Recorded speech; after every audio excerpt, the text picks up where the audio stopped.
All right, that should be working. Hopefully that is the whole thing that I'm looking for. You know what? I should probably put something in the chat myself just to say hello.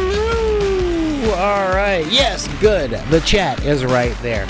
Oh, sorry, it's right there. Anyway, so now that we got all that stuff going, all right, we still got the hype train going and all that jazz. Thank you guys so much for tuning in. And if you were here because you saw the little puppet show and all that stuff, yes, we are working on a new format, and this is going to be fun and awesome. Major thanks to my people that have been out there, some of the new people that are here, and all that jazz. Now, if you guys want to get a hold of me, that is very, very easy to do. All you got to do is head over, just open up your email and type in backinthedeck@gmail.com. It's backinthedeck@gmail.com. You can also hit me up on all the social medias, all right? Just look for Back in the Deck or BidP, that's BACKINTHEDECK, or at BIDPY. And for those of you guys that happen to be watching this over on YouTube, yeah, I know, I haven't changed the name of this episode, and I'll be getting to that while we talk about stuff in the show. I want to give a major shout out to a lot of my freaking people out there because y'all have been amazing. And I'm talking about seriously amazing. This is all super awesome. That's right. Ahoy, ahoy, ahoy, ahoy, Mr. Xanathades. So what I'm going to be doing here is I'm changing the name of the video right over here on them YouTubes. All right, because yeah, I do this whole thing and I'm like, all right, we got all this stuff and let me go over my notes and all that stuff. So that is what we are doing, and this is how we're doing. Now, I could say that you guys could do a major help with all of us by doing all those YouTube things. And I'm talking liking, subscribing, and all that jazz. All right. Yep, changes are saved. Let's get into all that. And by the way, thank you so much, Zan. You are one of the better humans, and I am not alone in that assessment. So thank you guys for showing up today. We got a lot of stuff to talk about. So I spent a good amount of the weekend, and by the way, I hope you guys had a happy day of eating turkey and talking with family members that you really don't want to see, and a couple that you do, but we all know that there's always that one. So you guys have been introduced to the new Lil Saul. All right, he's gonna be all over the place now that I've got him going and I got my stuff, my editing software up and going. And I mean, we've been doing a lot. I spent the whole weekend, guys, essentially writing and organizing and coming up with a schedule. I'm trying to do this right because I ask you guys to subscribe. I got to give you guys something legible and cool to subscribe to, you know. And speaking of subscriptions, what's up, Neon Arlecchino, for subscribing? Yeah, along with our new subscriber. Oh yeah, we got a new subscriber, Full Ascend, the one who started the hype train. So thank you guys so much. So we got a lot of stuff to talk about today, all right? And I mean this. We got a very decent amount of stuff to talk about. Now I'm doing my best to give what's the term I'm looking for, to give a little order to this stuff. Order. That is what we're doing. Order. Just a little less chaos in this particular podcast. And if it seems like I am a little over the top, it's only because I'm super duper sleep deprived. Now, this episode, we are going to go over some serious stuff, all right? As you guys know, I put together communities, all right? And every time I put together communities, and you guys will see a little bit tonight at 8:30 p.m. Pacific Standard Time for Warp Tumbler C24. That is the game that I run right here on the channel. It's a game that's a very safe place for the women gamers that are willing to have me as a DM and all that stuff. So if you guys tune in, keep it civil because I want to run the game and not spend half the game doing banhammers. What is going on, Daryl? My most loyal, and I mean this, most loyal YouTube person. Thank you so much for being here, bruh. I mean that. I'm seriously, thank you so much for being here. I'm verklempt. All right. Yeah, the schedule for that game, by the way, we shoot to do that game every other Monday because all of the players that work in that game have serious 9-to-5 jobs that throw them into Southern California traffic.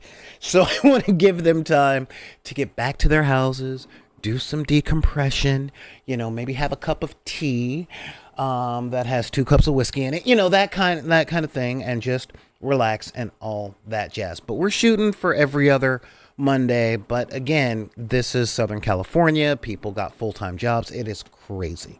All right. But as you guys know, I start communities. I teach a lot of players new games. And in playing lots of new games and teaching lots of new games, I come across a lot of things. All right.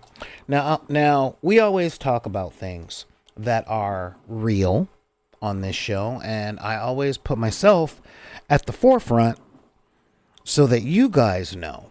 I'm serious, so that y'all know, each one of you guys know that I'm not just talking out of my butt, and I'm not coming from a place of I'm better than you because I've been gaming for a long time. I hate that kind of mindset. That is some of my most anger-inducing experiences to deal with. I do not like people who behave, or should I say, I do not like the behavior of I've been doing a thing longer than you, therefore I am better as a person than you. No. No. Because every person was new at some point, okay? But there's a lot of reasons that people don't want to get into a lot of new things. And if you guys are new to the channel, I already did the thing. Yes, there's lots and lots of tobacco smoking, and it's just tobacco, okay? That's all. But there are a lot of decent reasons that people don't want to get into new games or things that might make it difficult, okay?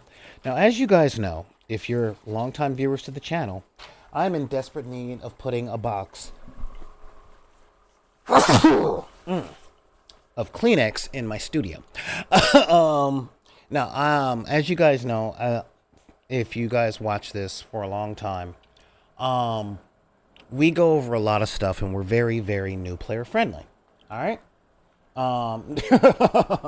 Thank you, Zenithades. Dunka. And no, I'm not putting Pop Rocks in the tobacco, especially because why would I waste Pop Rocks in my tobacco when I can put them in my soda? Okay, that's what I can do. But I wanted to just address like 5 or 6 different things that make games a little difficult for some people. Now, if you guys are new to the channel, know this, and this is kind of my precursor. I put this entire channel together for gamers that are people of color, women, LGBTQIA+,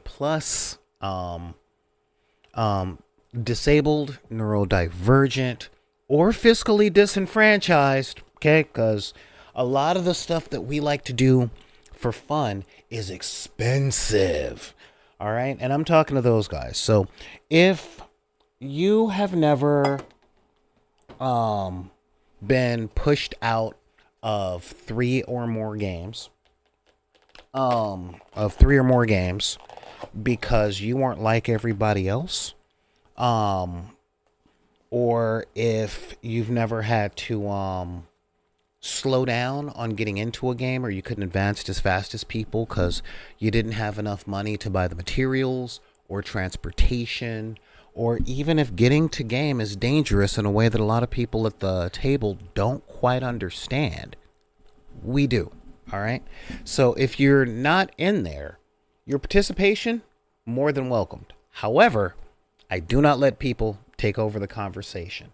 Okay, that I'm just letting y'all know that. So this is a great place for y'all to listen, and to ask questions in good faith. All right. If you ask questions in bad faith, I will ban you so fast because life is short. I'm middle-aged, and I just do not have the time or the energy to put up with nonsense. All right. I'm Generation X.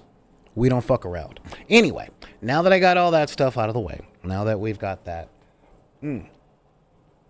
let's talk about some of the things that can scare the maidens. All right, that's really what it's called.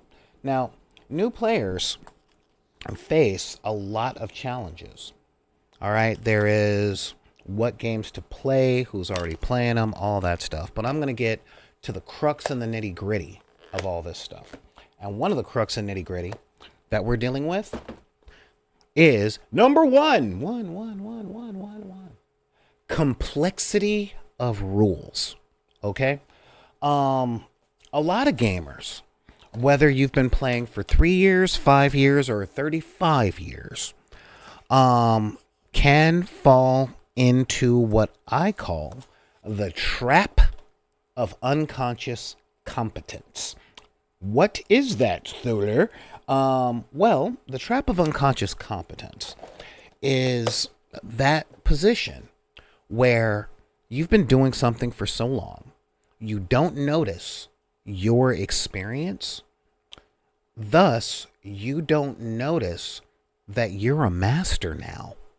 Okay? You are unconsciously competent, which means when you're dealing with beginners, you don't understand them anymore unless you put up a conscious effort to do so. Now, I'm going to put this out there, okay? I'm going to put this out there because I am always learning new games, all right? I'm always trying to learn new games.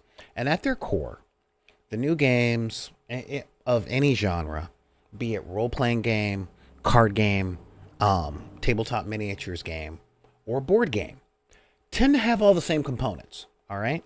However, the unconsciously competent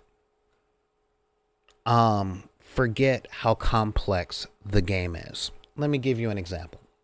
One of the simplest tabletop miniatures games there is to pick up and start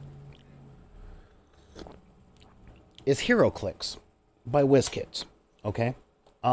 This is a real thing. It's a very real thing. Let me just pull up the thing over here because I'm trying to be a better podcaster. And if you guys are listening on Spotify, I'm pulling up HeroClix from WizKids just so that I can show a few pictures. But you guys know HeroClix, WizKids. It's a fantastic game with superheroes.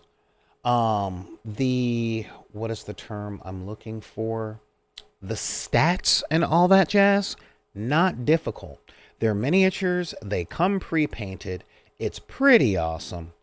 Hang on. Bubbo products. Thank you. Yeah, just give me to the products page. And since I'm a DC guy, I'm going to do DC. So when we're looking at this stuff, yeah, I missed that set. When we're looking at things like HeroClix, its base components are super easy. All right? And I really mean that. It's really, really easy. You end up with little bitty figures that look awesome. You know, they come in little things. You buy the starter kit for maybe 20 or 30 bucks, and you're pretty much good.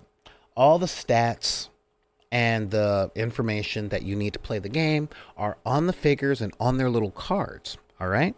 And it's played on a map. So you got little squares. So if you've got a little foot thing or a wing for your movement that says 6, that means you can move 6 squares in any direction, or, you can move a grand total of 6 squares. All right. However, the rules become complex when you start dealing with combinations of powers in each individual one and synergy between figures, between their superpowers, their innate ability, or their regular combat abilities, their innate abilities, their special abilities that can't be outwitted, and their team abilities. It all gets crazy. And if you've been playing the game for a very long time, it's easy to forget how many different steps there are in learning the game. And that could turn a lot of people off. Okay, Dungeons and Dragons is exactly the same. On its face, you've got 6 stats, a bunch of abilities, and you're playing pretend. Roll a d20, add up a couple of numbers that your dungeon master tells you to, and move on with your game. Keep playing pretend. That is the core.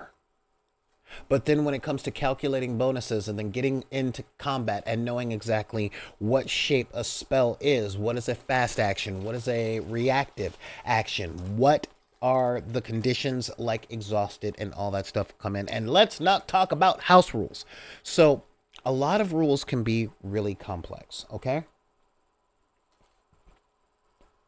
I know that I can quite often get lost. Hang on.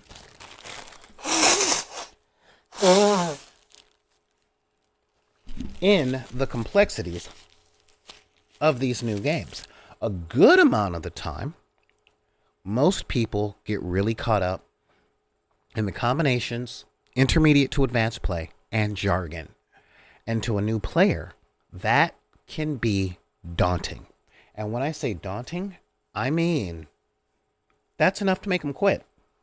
I have a couple of friends that love using jargon, and we've talked about this before. Hey, Roland! You ain't got to hide the leftover mac and cheese. I got my own, bro.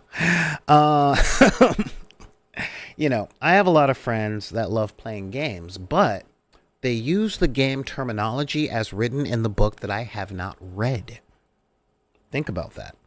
So when it comes to using your espers to get the stems that meticulate your mana and allow you to circumvent the whirly blobs, I'm kind of going, I don't understand. What's the magic? What's the stabby stab? What's the shooty shoot? And how can I hide? Those are the questions I tend to have to ask,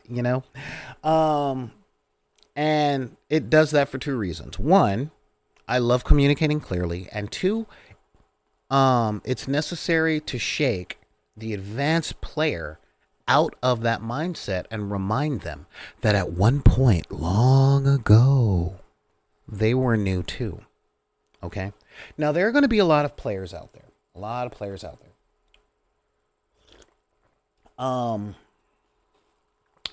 That almost resent teaching new players, and we'll get to them later, okay? But it's a serious and real thing, all right? It's a serious and real thing. Now, the next thing that can make stuff, actually, before we go on to the next thing, I want to talk about some solutions. Now, I just mentioned one in conversation, but I want to put it out there so that I'm clear in my communication. Some of the solutions is to always make sure to remember that you were new at some point. There was a time you didn't know these rules, and you have to remember what that was like and how apprehensive you might have been, or what was difficult for you to learn, and what happened that clicked that little button so that you got it. Okay, because this is real. Okay, this is really real. It's really real, man. It's a really real world. Because a good amount of the times, and I have noticed this over the course of many, many many years in playing games. Eventually it clicks, but a lot of the times we forget when it clicks and how it clicks, and we can't pass on that knowledge. So within your competence, it is important to stay conscious of it.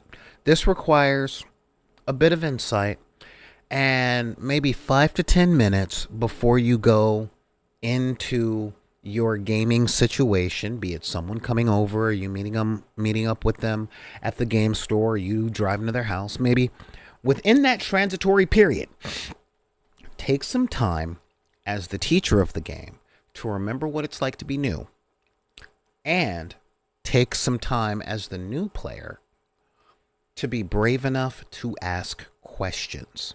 Okay?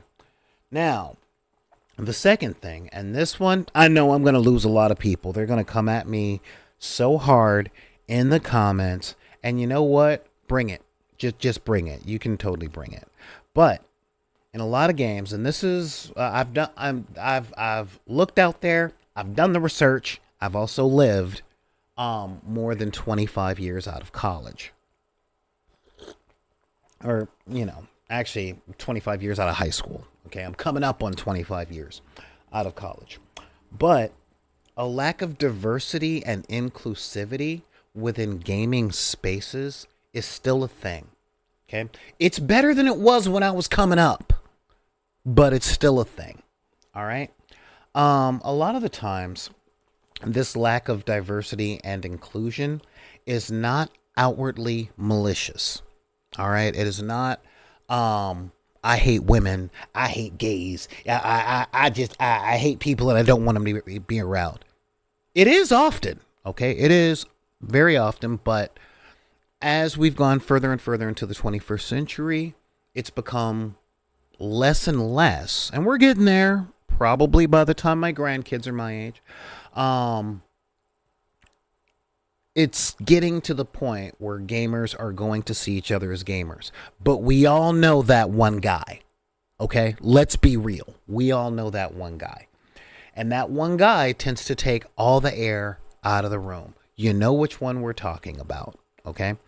I know people are going to come at me in the comments, and you know what? Come at me. Because I'm not saying you specifically. Okay? I'm not talking. If you're not that guy, I'm saying this stuff from the standpoint of, if you're not that guy, then pointing out that we all know that guy would not offend you. Okay? It's very much one of those, oh, he's not talking about me, so that's fine. But yeah, outside of that, I come from the school of the lady protests too much, methinks. And that's fine. I'll have that conversation. And you can totally send me an email and we can discuss that. Okay?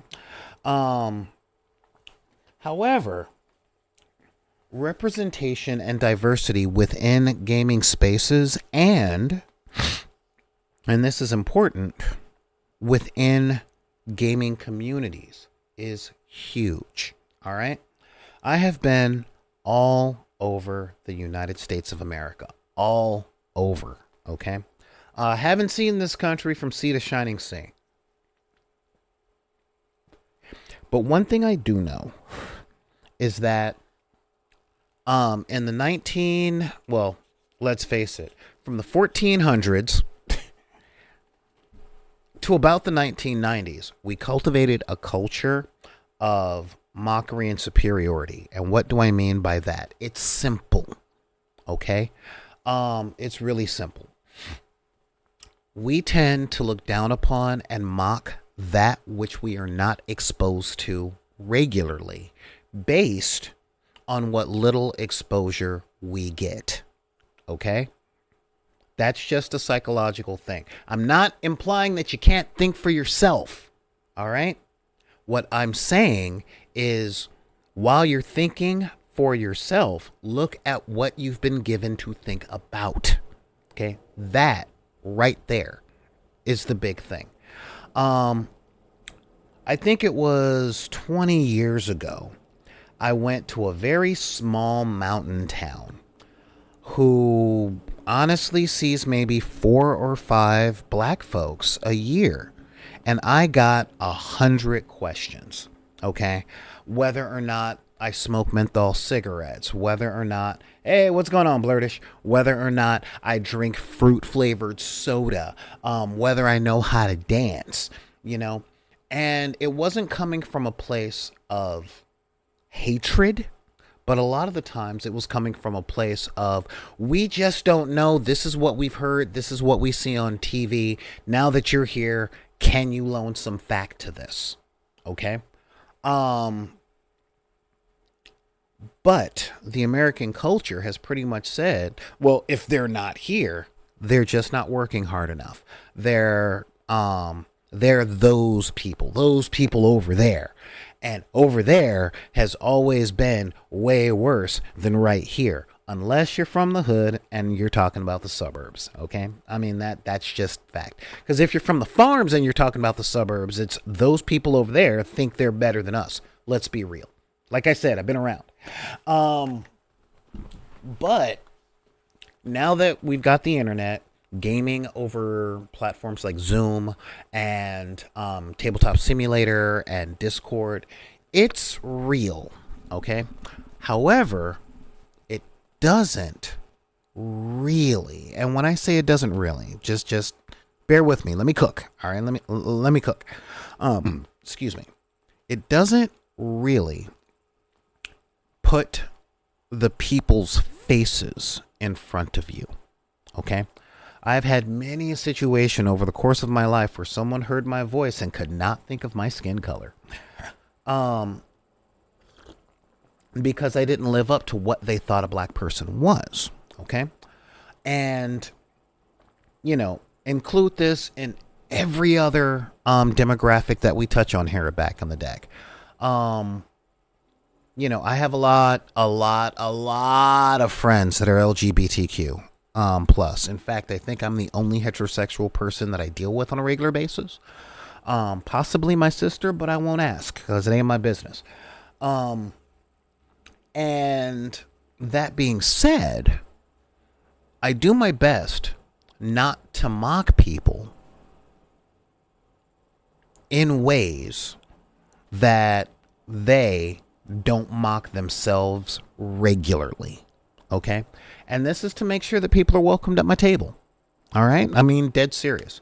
I have a friend at my friendly local game store. He is an amputee. And oh my God, he makes 100 jokes about needing a hand or sorry, can't reach it. Amazing painter, by the way. Like, dude, his miniature work is stellar. Which is not surprising to me. The dude that actually taught me how to use computers had cerebral palsy, so there we go. And he jokes about his arm a lot. But before throwing a joke about his arm, I'm like, dude, okay, so I totally see a joke going there, but I don't want to get on your wrong side. He's like, let me hear the joke. All right, yeah, that was pretty funny. You know, and that's the kind of thing. Keeping an open dialogue and listening to the people that might be on the receiving end of exclusion is one of the many, many things that's important to do. Okay? And this is a really big thing because the dynamics of power in Western civilization do reflect themselves on our gaming tables and in the company we keep. What do I mean? You guys can look out all over the internet, find discussion after discussion after discussion, where there is someone that does their best to change the subject, silence the people that are talking about, hijack the subject. Okay. One of the things I don't allow is for people to cut me off while I'm speaking. All right. When I'm making a point and someone cuts me off, I kind of give them that look of, I'm not violent, but I know you're afraid I am. If you know, you know. And it's a really, really big thing. Because, you know, I've been told hundreds of times, well, I'm only cutting you off because you're wrong. And I'm like, dude, I will be just as wrong when I finish my sentence than I am now.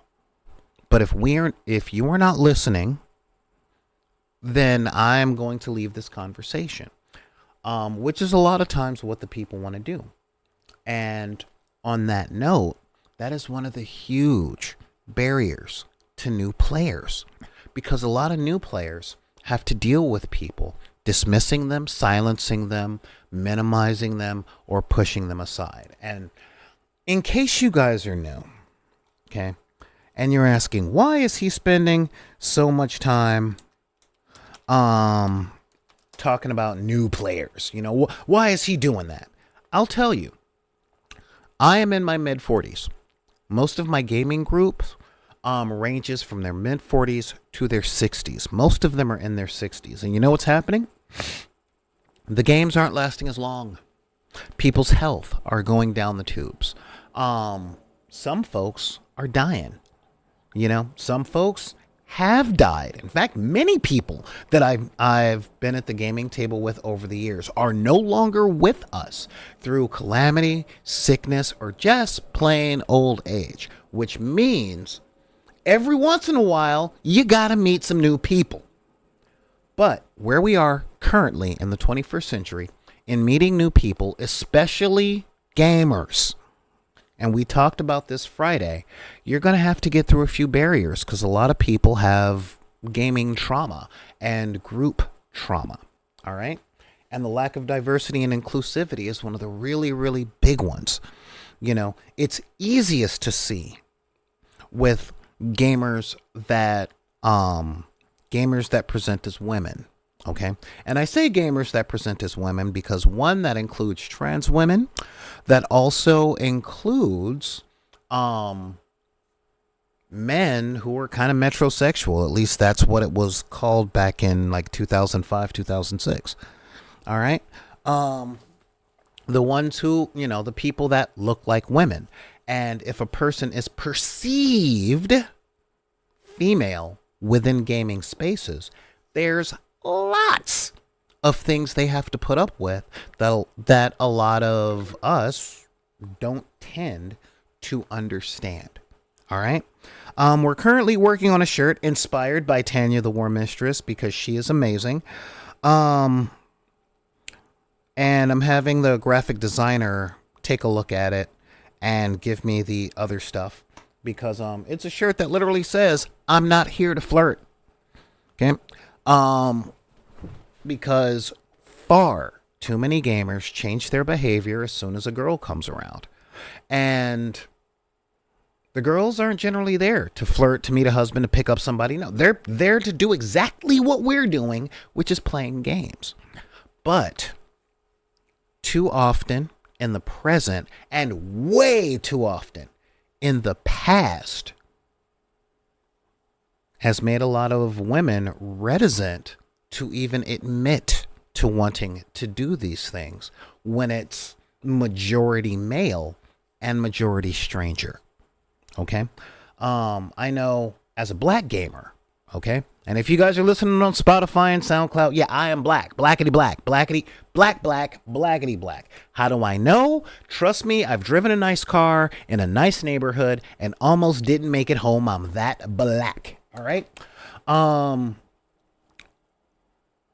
And being that guy, when I go into the game store, people used to look at me like I was bizarre.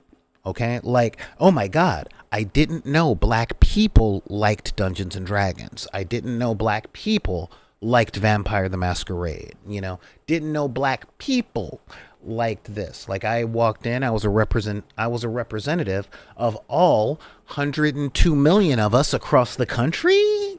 Question mark? You know?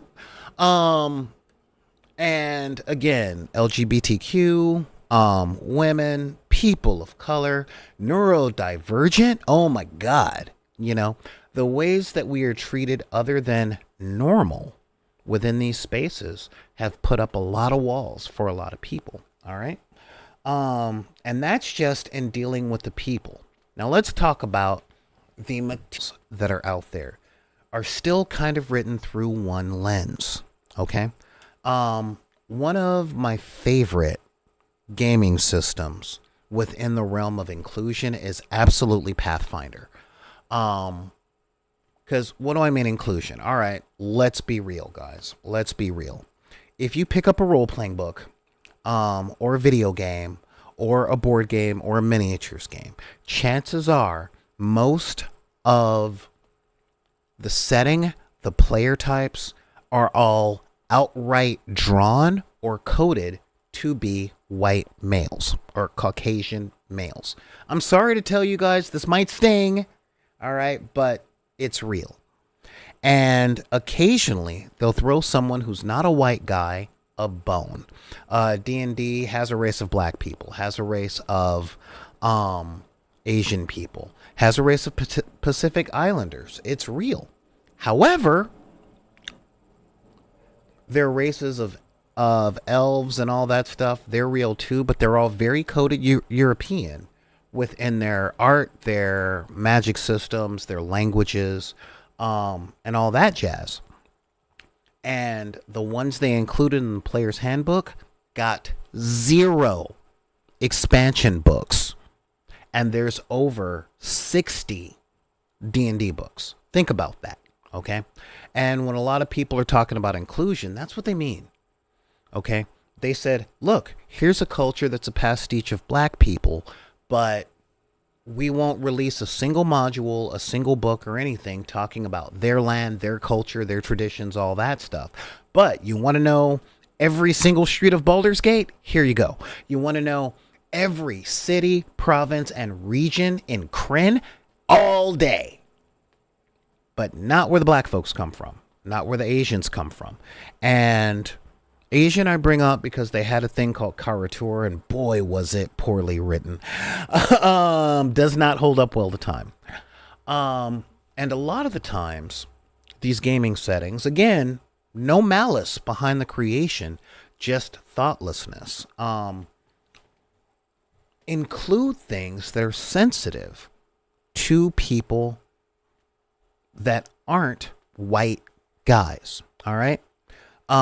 It's easy to say stuff like, well, Warhammer 40K, they're all the bad guy. It's like, yeah, they might be all the bad guys. All right. But bad guys can come in different flavors as well. Okay. Just go to any Reddit post or chat group or Warhammer community page and talk about women in the game that are featured that aren't the Sisters of Battle or part of the Imperial Guard. Real talk. Okay. There are 20 factions in that game. 20 factions. And one woman faction. And yeah, you can have women in the Imperial Guard because literally they are the populations of entire planets. And I'm not calling malice on this. All right. I'm not calling malice on this from Games Workshop or Wizards of the Coast or Obsidian Games or anything like that. But within the culture, there has been a lot of exclusion over the years. And that can be discouraging to new players. So when you have new players in there, or when you want to court a new player, this is one of the things that might be going through their mind. Okay. And this is something to address it. If you have a player of color, it would be good if you're the GM to have an aside with them around no other players. Present a lot of the stuff that might be within the gaming setting and asking what they might need you to delete. This is real. This is serious because a lot of the times, if they bring it up in mixed company, they will be shouted down. Okay. I mean, it's sad, but it's really true. Pull aside your women players and find out what their sticking points are so that you as the GM can A, not include that into the plot, and B, have a talk with your other players outside of that person's presence to let them know the parameters of decent behavior. All right. My GMs know, they know 100% that one of the main things that the Dark Elves do, not cool when I'm at the table. If you know D&D, won't take a lot to figure it out. All right. Yeah. When we go to the Underdark, I'm like, I'm in, I'm out. And if we get approached by the Drow, We are killed, never captured. And I'm cool with that. All right. Because again, the writers, when they wrote it, didn't quite think about that. Same reason that I don't play Dark Sun. As much as I love Cannibal Halflings, they themselves are kind of problematic, but that other thing, the thing that happens when you're not a psionicist, you know. But let's get on to a less divisive or explosive topic. All right. Let's get on straight on up. Get on up. Get up. Get on up to one of the big reasons that and again, I took a look at loads of surveys and things like that. So this isn't me pulling stuff out of my butt. Took a look at loads of surveys and I pulled out the things that I can speak on from personal experience to share that stuff with you guys. And this is a big one. If you are not new to the channel, then you know I talk about this one all the time. High cost of entry. Okay, that is huge. All right, for all of you tabletop role players out there, the older GMs don't have to worry about this. Y'all have been through your paces. It's a real big thing. But if you're a new GM, okay, if you're a brand new GM, it is more than important for you to build a culture of sharing books. All right, that is huge. Sharing books is a real thing. How do I know? All right. This is weird. I don't know if my software is acting up or if you guys in the chat are just being really quiet. I'm kind of double checking.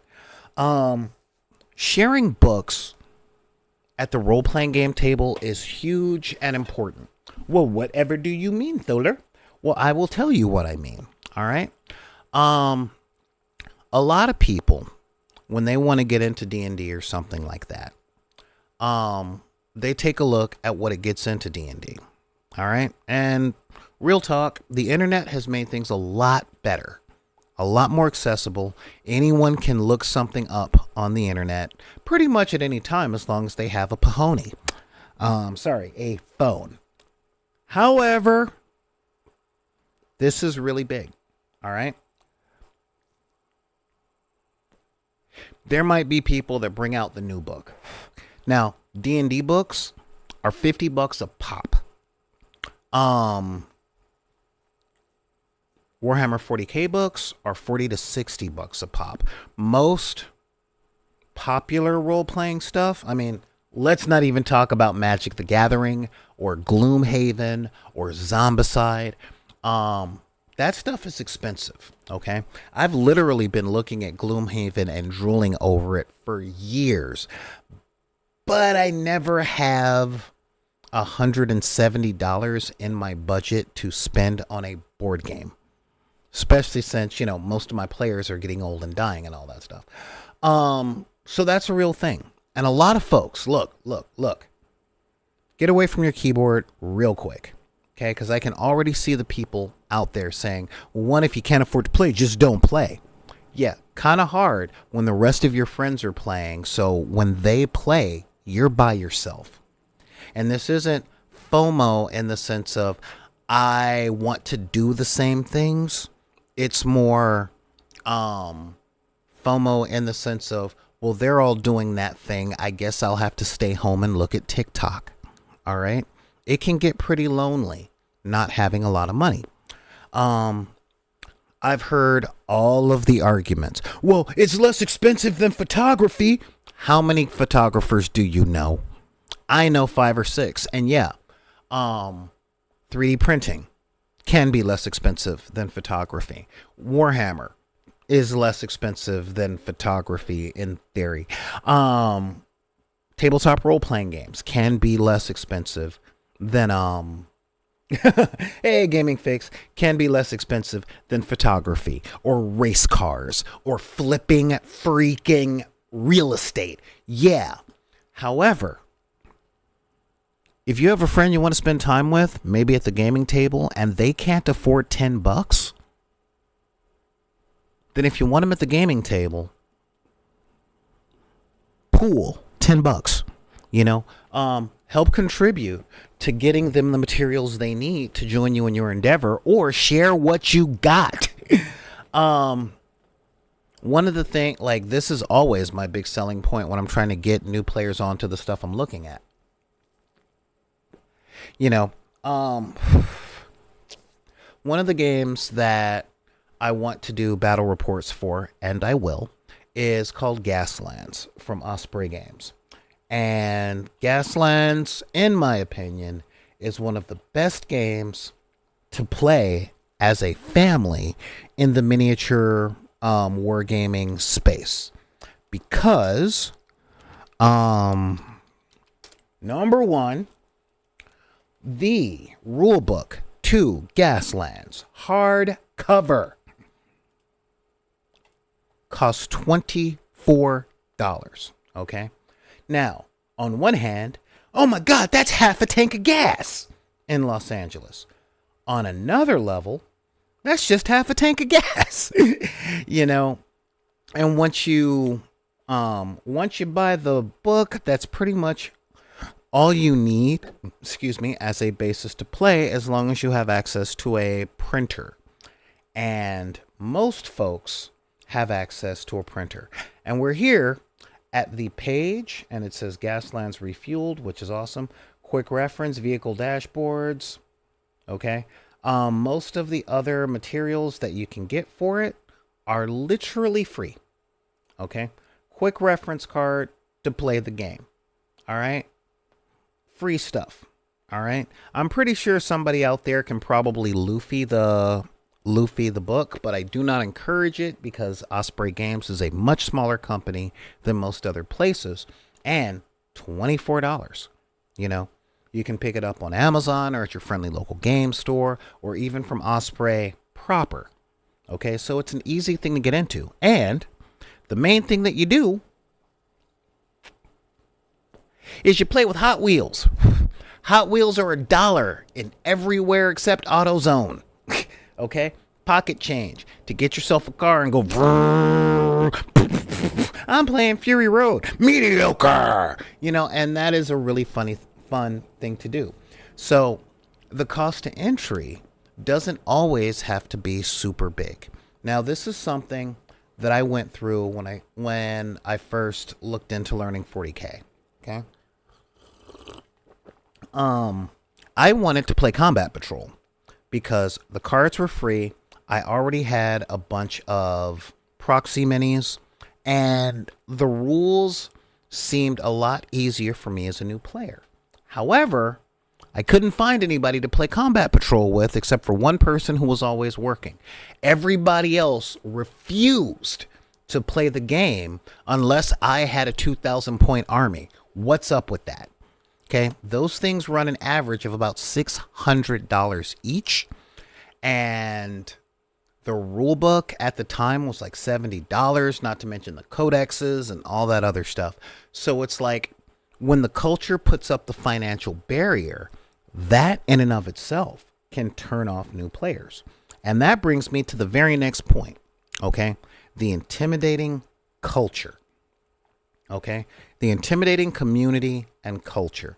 Now, I've told the story a few times of what happened when I first saw Warhammer. All right. I was at a very small store in the city of Burbank, and I wasn't welcome there because of my age and because of the color of my skin. And I'm saying that right out because they're out of business. The people at the table wouldn't tell me what they were doing. The guy behind the counter wouldn't tell me what was up. It was just like me being there was a chore. All right. And a lot of new players see that. All right. One of my main gaming groups says all the time, I don't deal with first level humans. And I'm like, okay, well, guess I'm not playing with you guys anymore. Because they decide collectively to get involved in a game and they play with each other. And cool, dandy, fantastic, great for them. But since I'm fiscally behind them, see that high cost to entry, I'm always coming in late. And it's this culture of forced forced acceleration, and I have to get through the learning curve a lot faster than anybody else in order to learn with them. That's not fun. It's not fun for me. And that's something that I do my best to not do to new players. Okay? Because being in a community is kind of cool. But one thing that we've definitely learned with the internet is that folks are so waiting to be the bullies that haunted them in high school. That's right, I'm drinking the coffee. I don't spill the tea. Okay, I spill the tea, but I drink the coffee. I don't spill the coffee. On purpose. Yeah. Like a lot of folks are like, well, I've got my group of 4 friends. I don't want anybody else there. And they will try and shoo away any new player. We know what that's like. All right. I'm sure everybody here in the chat at one point has been the person that was shooed away. And I hear all the time with that intimidating gaming culture and the resentment that comes with the 21st century. Well, I had to earn my way in, but why shouldn't they? And I always have to counter. When you were earning your way in, was it fun? Was it everything that you wanted when you first started? And they're like, well, no, but once you learned, you were let in, but you're the one in power now. You have the ability to give a new player the thing that you didn't have. Okay. And that's how I look at it. I'll let you guys know I started this company because coming up for me as a gamer was hell. It was absolutely hell. Okay. I got into fights. I was shooed out of stores. I've had cops called on me for even being near the gaming stores. I still occasionally get cops called on me as I'm parking my car and going to the houses of new gamers. I live in a place where nobody wants to come. So coming up for me was difficult. And a lot of things in gaming is difficult for me now. All based on the intimidating culture.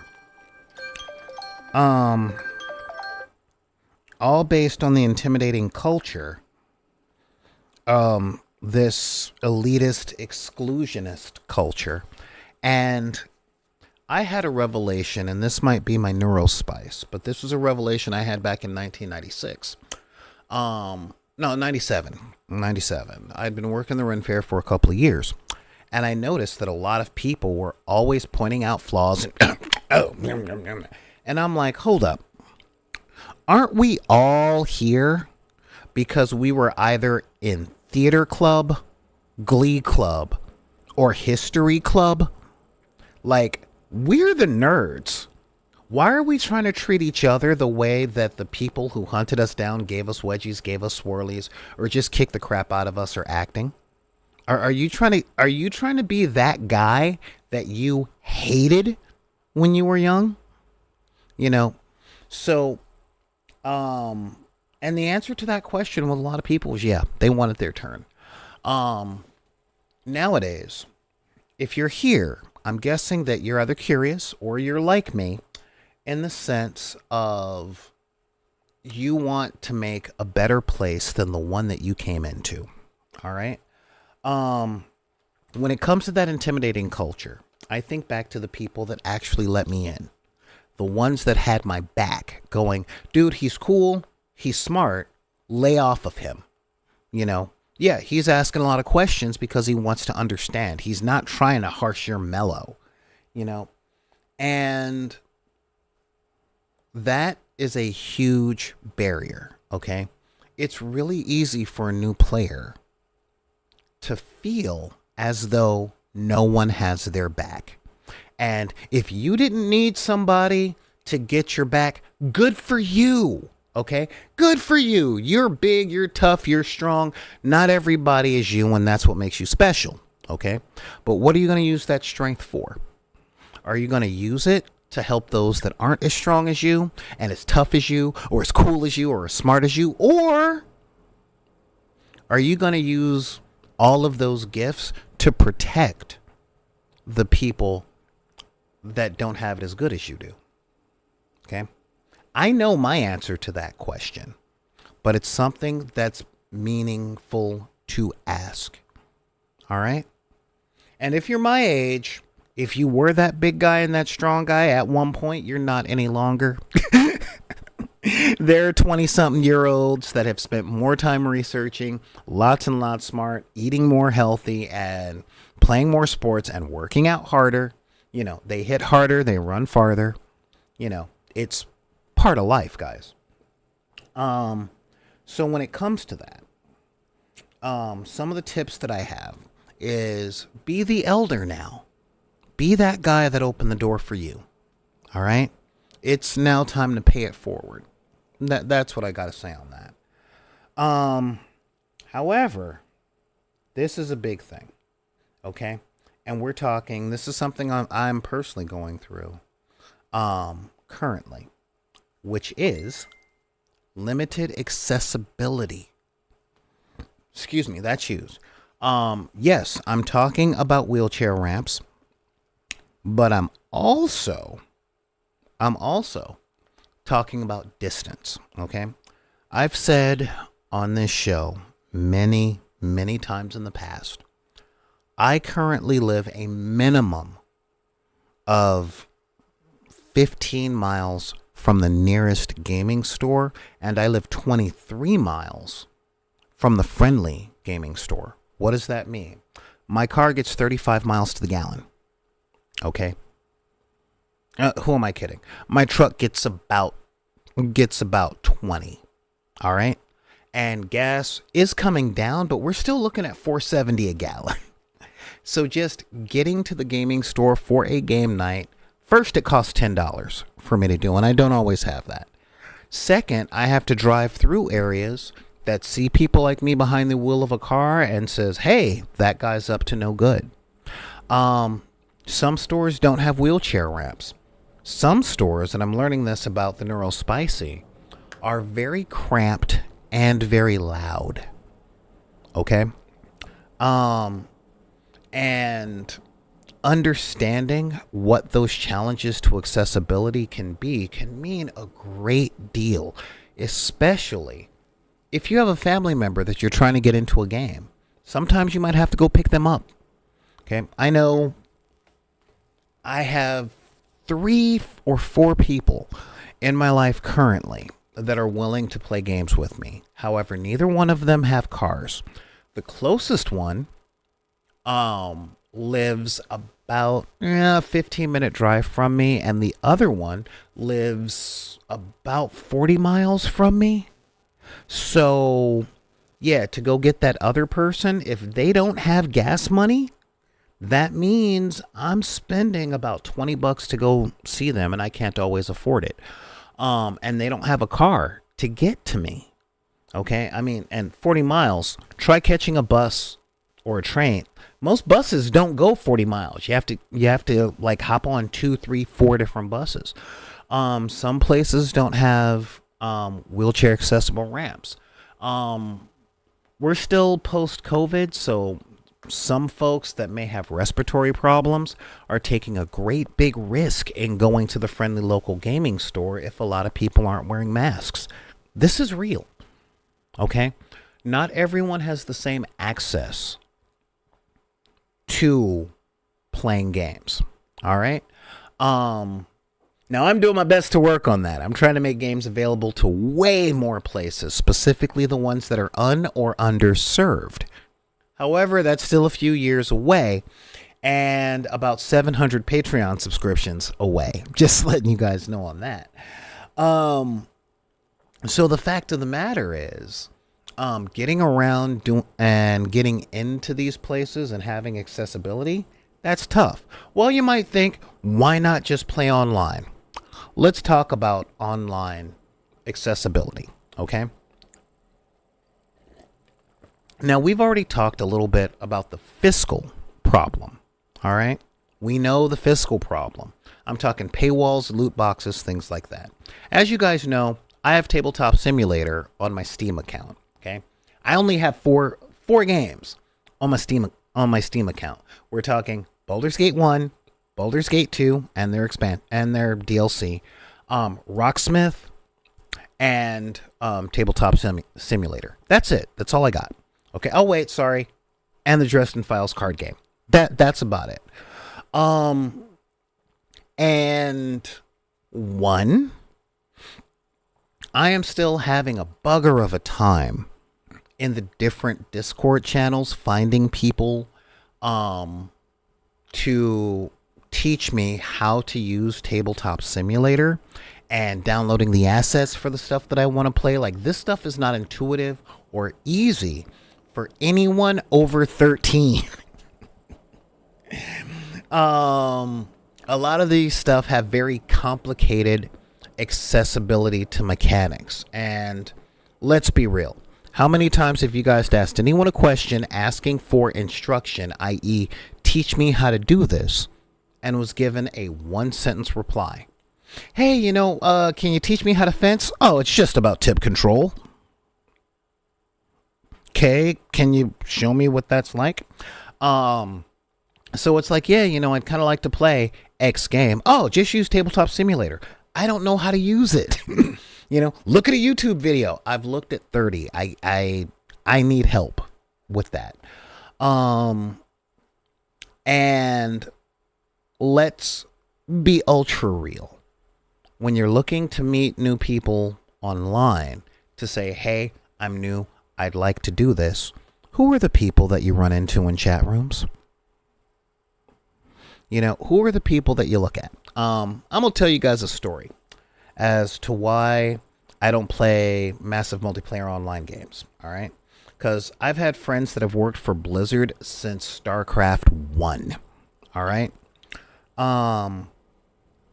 I have always been in the fiscally disenfranchised sector, and when I was at a friend's house who had a computer, I tried playing Diablo, because that's my favorite game my favorite franchise from Blizzard. And I went through character creation, and I loaded up the server, whatever that is, and my character showed up on screen, and this was back in the age of dial-up, okay? So loading up that server took about 10 minutes, all right? And when I went through all that jazz, a hacker popped up, and I know it was a hacker because they popped up in the middle of the town, shot me, and left. And I'm like, I've literally been in the game for 15 seconds and a dude popped up and killed me. And my friend is like, yeah, that happens. A lot of people can hack the game. I'm like, I don't even know what's going on, And I tried 2 other times that night. The same thing happened. And I'm just like, nah, I'm out, And since I didn't play any online games between Diablo 1 and present, I haven't been there for the innovations, the upgrades, the downloadable content, when I watch games online, I can't tell if there's anything lagging. And let's not think about the first-person shooter combat games. That's just not my bag. I've got the computer that I'm working off here, and if you're a long-term watcher of the channel, y'all have seen me go through technical difficulties. Okay, so yeah, and a lot of that limited accessibility goes back to the previous point, which is the intimidating culture, okay? And the TikTok that I released today was really about that intimidating culture, okay?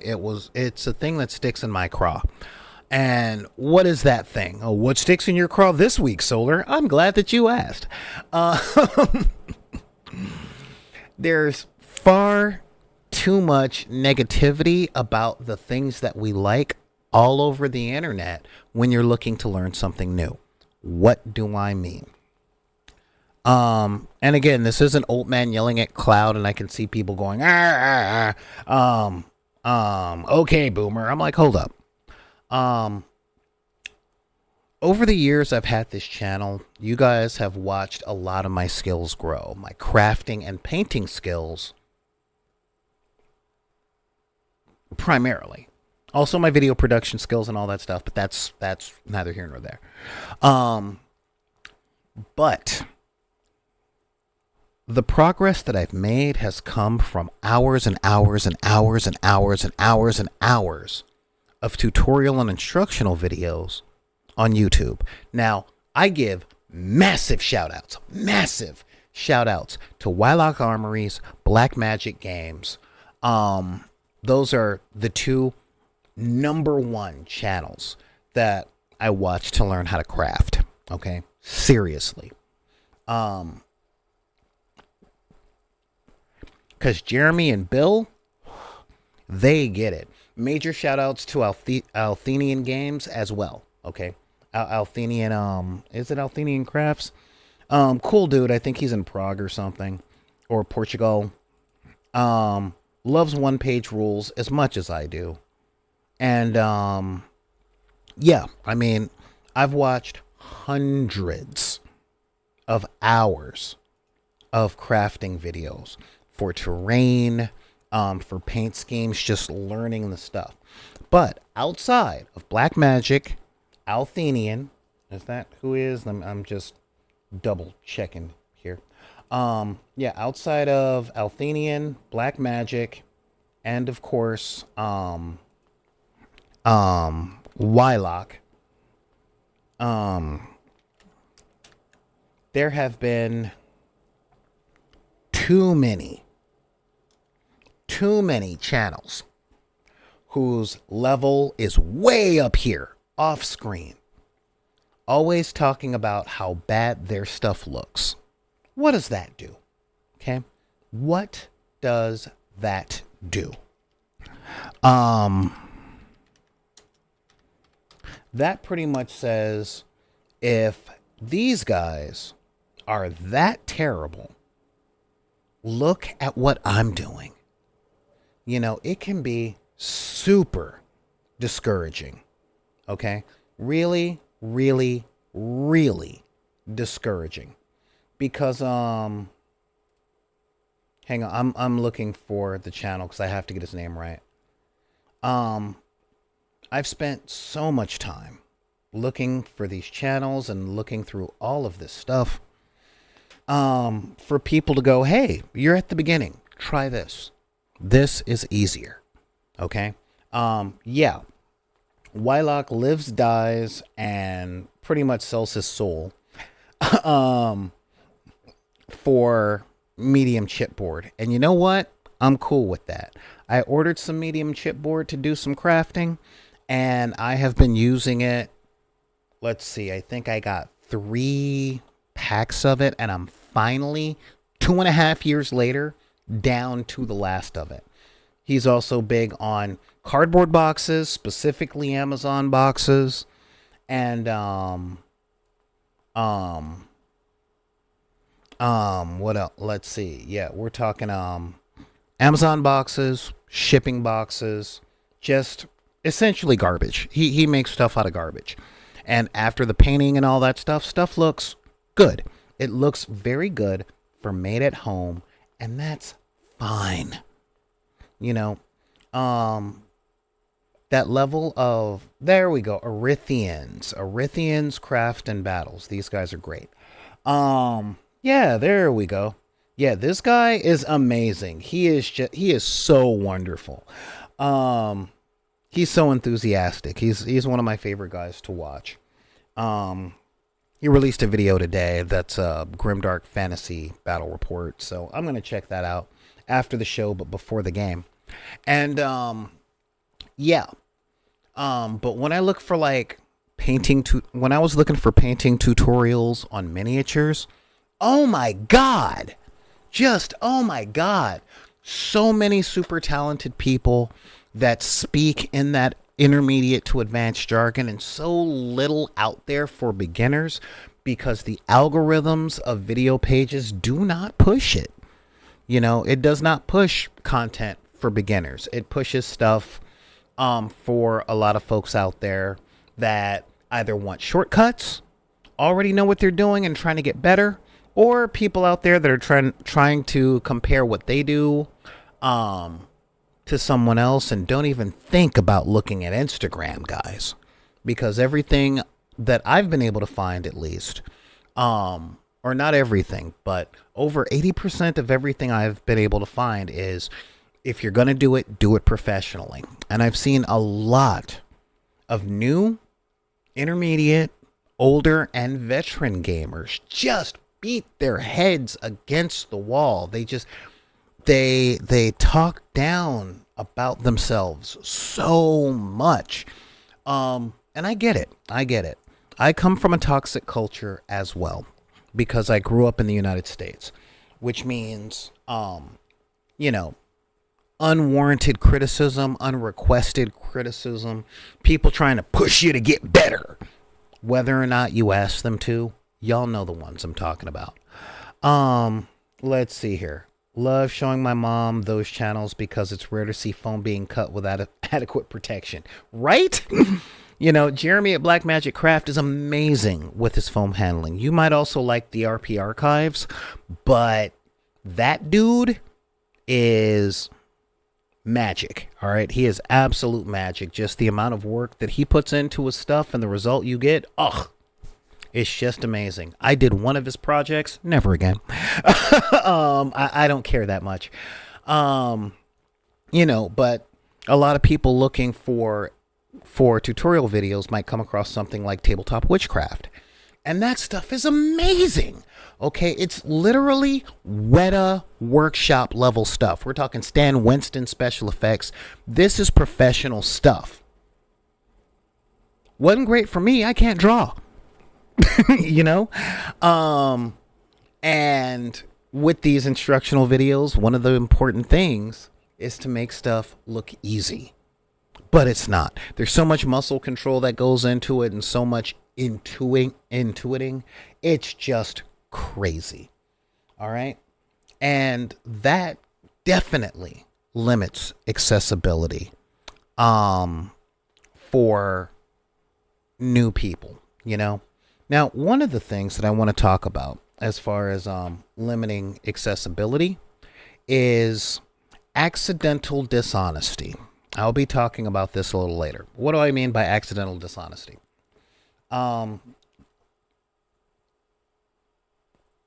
We live in a fantastic time for games, y'all. I've been on this miniature kick for a couple of years now because you can use minis in D&D. 90% of the board games that are coming out nowadays use miniatures. Take a look at Zombicide or Fireteam Zero or, any of that stuff, and you'll be like, oh my God, look at these minis. The stuff looks great. It just looks great. We come a long way since the Shewin Monopoly. All right? But when I say dishonest gamers,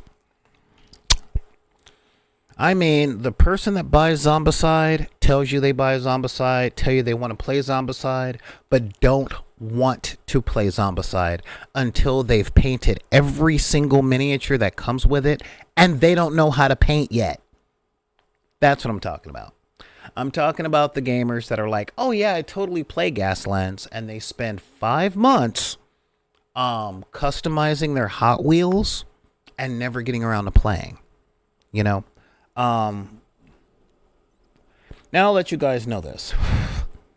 I recently got diagnosed with neurodivergency, and my personal flavor of neurodivergency put me in a position where, why would my friends be dishonest with me? So when they said, hey, I got this new game, let's get together and play, I go, cool, I want some of my own pieces.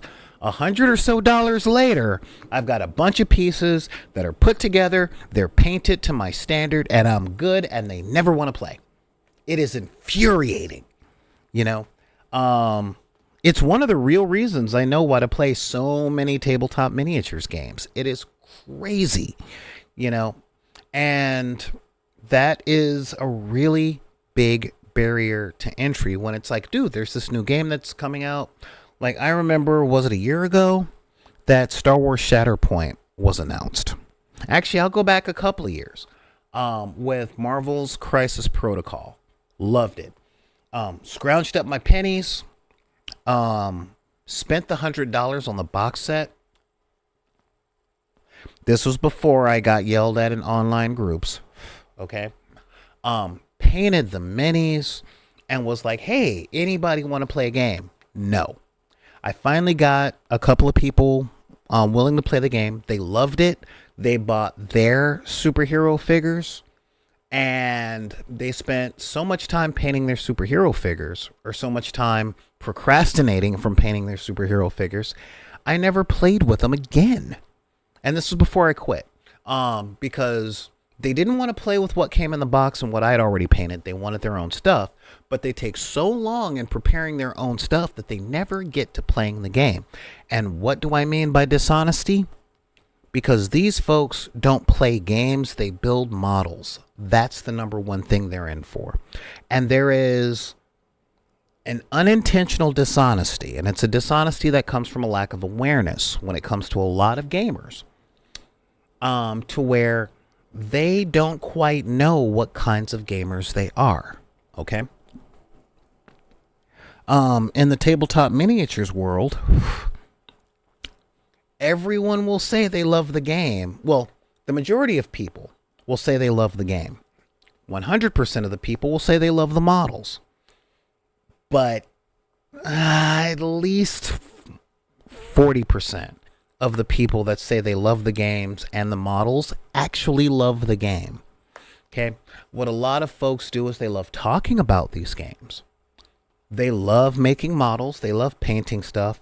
If you play games that are like tabletop war games for things like Warhammer 40K, War Machine, Firefight, Dead Zone, Batman, things like that, people love talking about the games. And they love building teams for the games.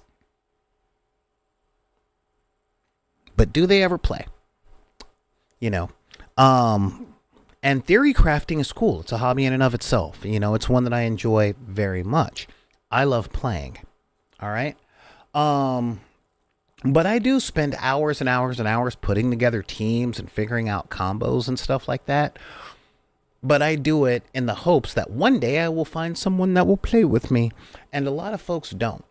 Now, a lot of the times this can come from the fact that they've been in these shoes and they have so few people to play with on a regular basis that they just forget. They've built the habit of theory crafting, of painting minis, of prepping for games that will never come, that they never take the next step and they resist other people taking the next step.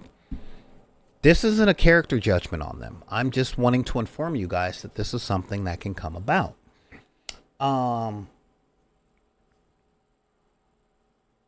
There's a lot of people that don't believe that they are gaming athletes in the sense of, I used to call them tournament players, and then people are like, I'm a tournament player and I'm not like that. And I'm like, dude, yes, you are.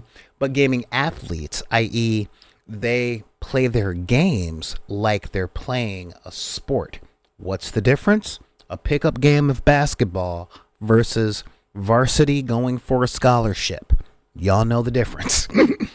Okay? Especially if you're out of school and you got a family and you just want to go get a pickup game on Saturday morning. Those folks aren't going to the NBA and they know it. Let's see here. I wonder if they have other similarities with doomsday preppers. They prepare to be at the top of what they expect to happen, but they never get to engage with what they've prepared for. That's actually a pretty astute observation, Neon Arlecchino. Terrible presentation, because I'm like, oh God, he's talking about doomsday preppers. But a really astute thing. That's why I read the whole thing through. Didn't want to land on the conclusion that I jumped to.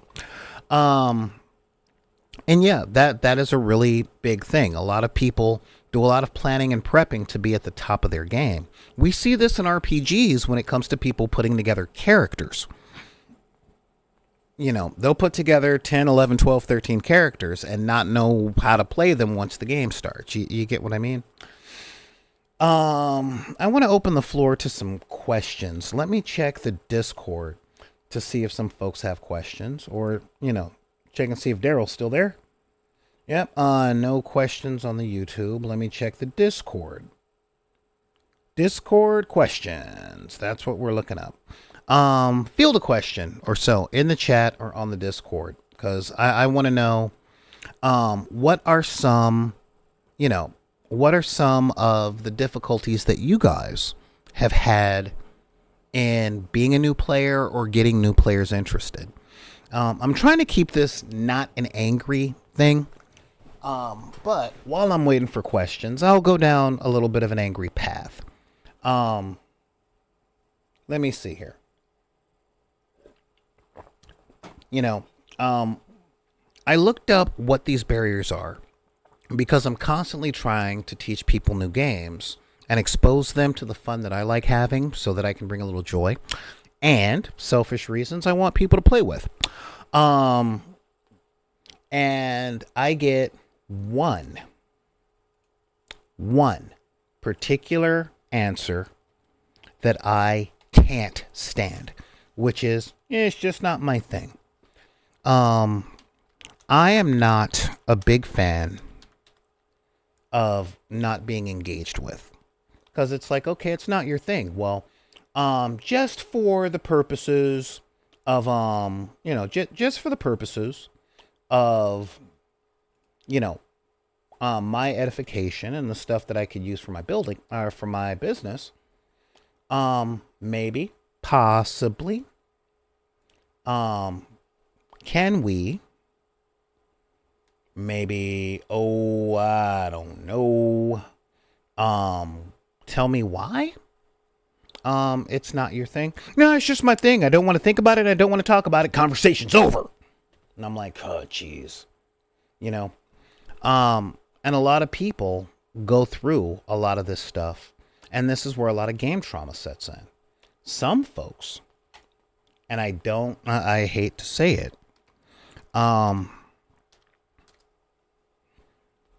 some folks have a lot of previous game trauma. That's a really big thing.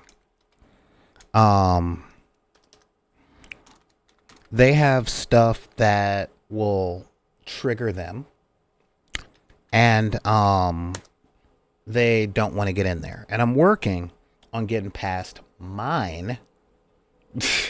I'm working on getting past my stuff so that, hang on. It's not saying, it's not showing me the thing. Oh, there it is. Yeah. There we go. I should know that off the top of my head. Yeah, let's take a look here. Boop. There's a lot of stuff that they know and that they have and all that stuff that really gets under their skin and they don't want to talk about it. I definitely get that. So a lot of these things can be major barriers to entry.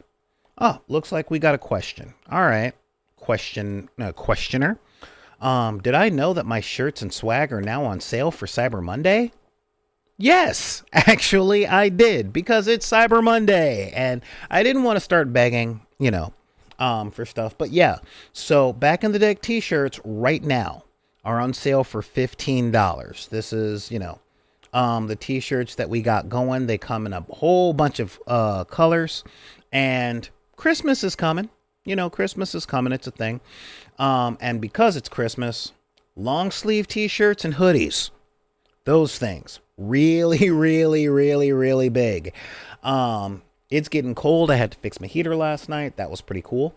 You guys can get your own little Saul shirt. Yeah, look at the hoodie. Yeah, the hoodies are on sale for $32 from $40. Okay. And they come in black, blue, red. And what's this color? Oh yeah, dirty gray. And we got stickers, coffee mugs, all that jazz. Happening on the TeePublic site. So hit that up. It'll help out. Also, if you want to help us out in other ways, subscribe to the channel. Subscribe here. You don't have to use your money. You can use Amazon's money. I used to say Jeff Bezos' money, but he's not the CEO of Amazon anymore. It's some other guy. And but with your Amazon Prime account, you can subscribe here for absolutely free. All right. It's a couple of clicks for you, but it really, really helps me keep the channel up. And if enough people do it, and I mean this, if enough people subscribe and I get a decent cash flow going, okay, I'll be able to do things like hire editors. There's a lot of stuff that I've got coming down the pike. Seriously speaking, I've got a whole bunch of stuff that's coming down the pike, for 2024. We also have a Patreon. Now, I'm gonna be honest with you guys. I'm terrible on the Patreon. My perks are garbage. For right now, this is one of the things, like, a lot of people, once they get up to a point where they can open a Patreon, are already making money on YouTube with ad revenue and all that stuff, and they have money to invest. I kind of put the cart in front of the horse, but it's there. So if you would be so kind as to sign up on the $1, $5, or $10 tier, that would be so amazing and help out in so many ways. I had high aspirations, really high aspirations. We're talking dice rollers and miniatures and keychains and all that stuff. But life got in the way, and my production capacity for that stuff kind of went through the floor. I'm still building it back up. But yeah, it's been a thing. So let's see. I'm looking for any other questions here. Just any questions in the general. We'll check it out. Here we are on the Discord. So if you guys got any questions there, feel free to drop in the Discord and I can answer it on the show. So what's the other stuff? All right. What is the other stuff I wanted to talk to you guys about? Because, essentially going through this stuff. All right. I just want to do a quick summation because, we only went through 5 barriers to entry here. Okay. The complexity of the rules. What's the solution? Cut out most of the superfluous stuff and make sure that people get the concept, and take the time to spend with them playing smaller and smaller games so that they can level up. Okay. And if there's somebody that's like, well, I just want to play the game I want to play, and you know, then you got to let them know, well, you won't be playing with that person for a little while. Let me know how playing the game you want to play works out. Tackling that lack of diversity, I can easily say, cultivate a safe space for the people that generally aren't in these circles. But that's minimalizing, okay? In order to create a diverse and welcoming space, you got to talk to the people that generally aren't at the tables, ask them why, and listen to them when they tell you, okay? A lot of folks are reticent to speak, and this is why, okay? So many times have people ask me, hey, why don't you want to do this? And I say, well, I don't feel welcomed there. I feel more tolerated than anything. And I want to go places where I'm wanted, in a positive way. And they'll be like, well, how do you feel like you're not welcomed? I'm like, well, you know, a lot of the times I'm skipped over and stuff. Oh no, that's just that person. I'm like, will you let me finish? You know, when the people that you ask are talking about, you know, are answering your question, you have to engage with what they say, but you can't engage until they're done saying it, so that you have the complete picture of what, of the subject to engage with. And too many people, especially when people of color, LGBTQ, neurodivergent, and the poor, once we start speaking, people love jumping in with solutions before we're done talking, or jumping in with, I can't believe that. And, well, that's not really discrimination. You know, it's just, it doesn't cost that much. It does to us, you know. I mean, they're so quick to jump in with invalidating the points that are being made instead of engaging. Okay. And how do you create that inclusive environment? Be curious more than you're uncomfortable. All right. As far as intimidating community culture, use the strength that you've cultivated to help those that aren't as experienced or as strong as you were. Might for right, not might makes right. And there are going to be people in those spaces that try and use their might to be bigger than someone else. Check out the TikTok. All right. I wrote that sketch because I've seen it happen 100 times, and people try to do it to me all the time. And as Tanya the War Mistress says, hashtag not your miniatures. Not your minis, not your game. One of my biggest things is, if you think someone needs to improve, ask them if they would like to. And then ask them if they would like your help in doing so. And listen to them. Because if they say no, let it lie. Just let it lie. That's how to be inclusive.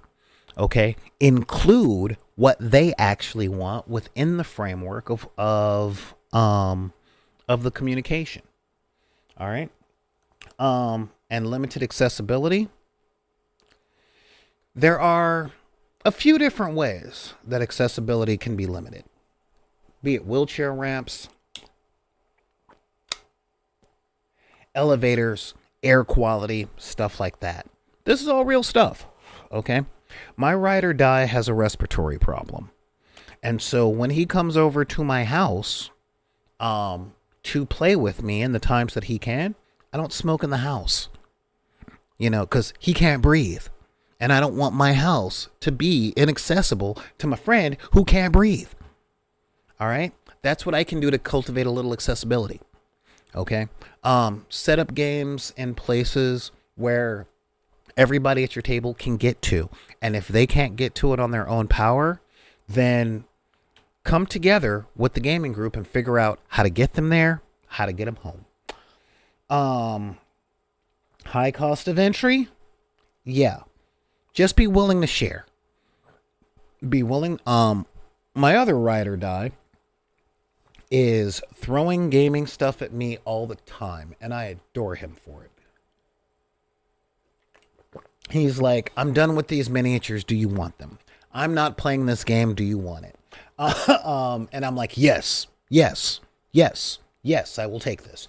I'm not a hoarder, okay? Because everything he throws at me, I actually use.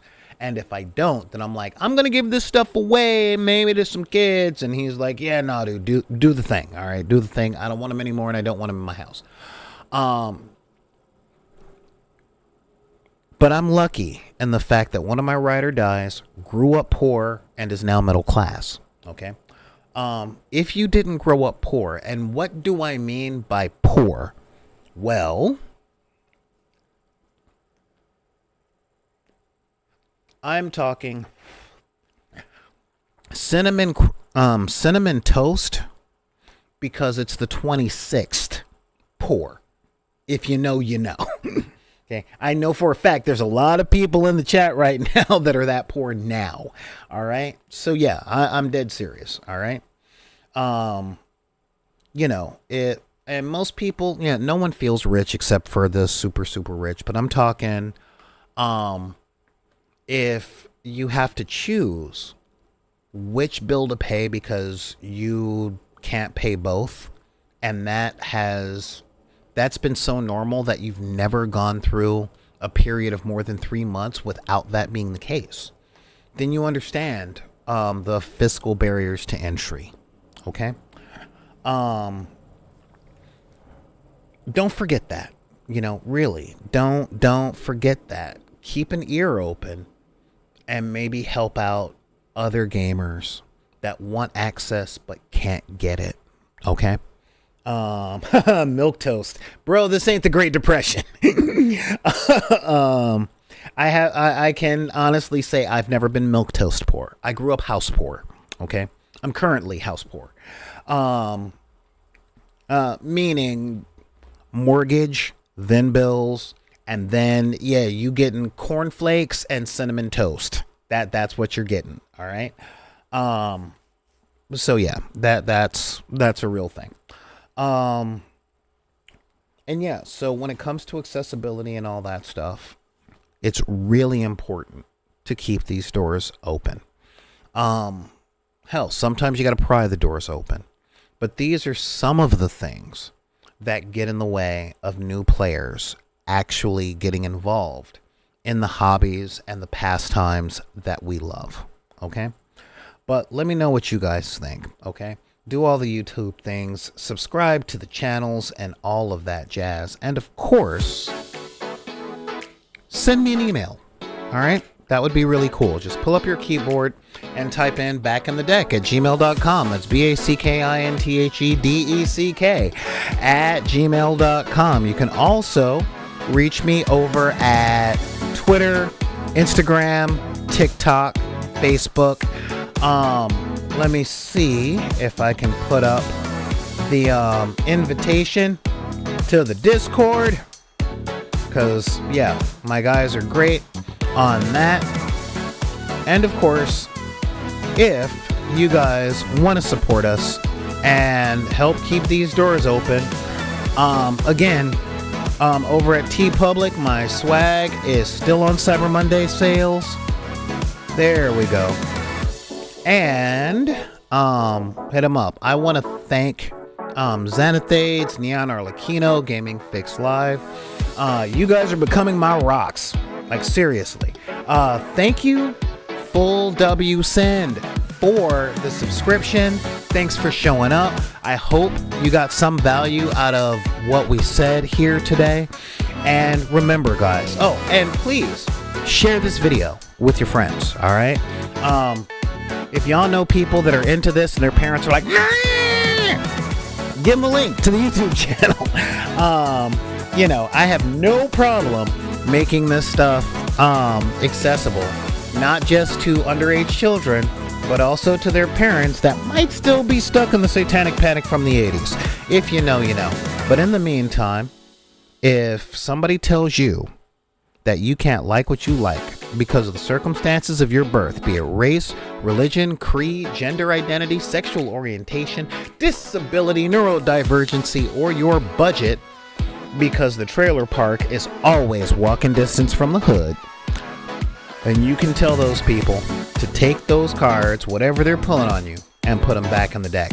I am Solar Gray, the Cinematic Sorcerer, saying thank you guys for joining me, and join us tonight at 8:30 Pacific Standard Time, so 3.5 hours roughly, for Warp Tumbler C24, because this is going to be some fun stuff. Until then, we will see you next time on the dark side of the room.